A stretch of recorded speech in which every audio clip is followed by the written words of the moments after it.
Bonjour à tous, aujourd'hui nous allons nous pencher sur les réactions de neutralisation entre un acide et une base. Donc une réaction entre un acide et une base en proportion équivalente forme une solution neutre. Ici on voit qu'un acide plus une base donne du sel plus de l'eau. Donc le sel plus de l'eau c'est notre solution neutre. Alors ici nous allons voir un premier cas de figure. Donc nous avons appris qu'au niveau des acides, il existe des acides binaires et des acides ternaires. Alors notre premier cas de figure va prendre en compte un acide binaire. Alors on voit que quand on fait réagir un acide binaire avec une base hydroxylée en proportion équivalente, cela nous donne un sel binaire et de l'eau. Donc prenons comme exemple ici un acide binaire. Nous allons prendre du HCl que nous allons faire réagir avec une base hydroxylée NaOH. Cela nous donnera un sel binaire, donc cela nous donne du NaCl plus de l'eau. Pour rappel, binaire, ça veut dire que la molécule présente deux sortes d'atomes.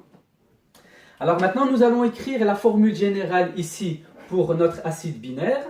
Donc c'est grand H avec un non-métal. Pour notre base hydroxylée, c'est un métal avec de l'oxygène et de l'hydrogène. Alors, la formule générale d'un sel binaire, c'est métal avec un non-métal.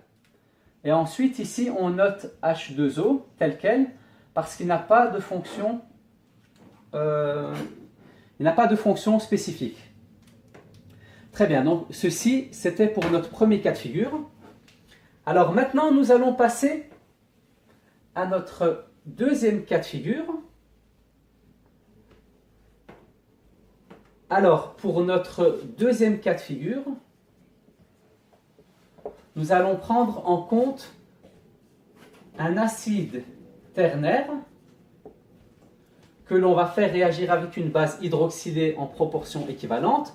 Cela va nous donner un sel ternaire cette fois-ci, plus de l'eau. Alors on va prendre un exemple.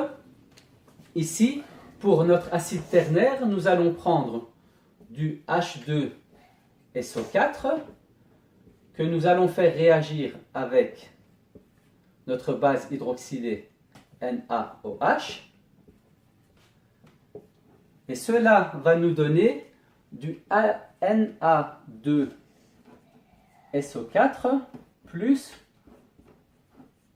de l'eau.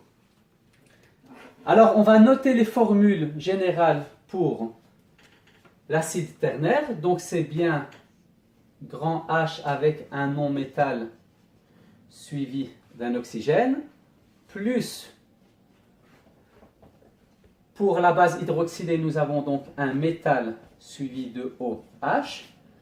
Et cela nous donne ici, pour la formule générale d'un sel ternaire, nous avons donc un métal, un non-métal, suivi d'un oxygène.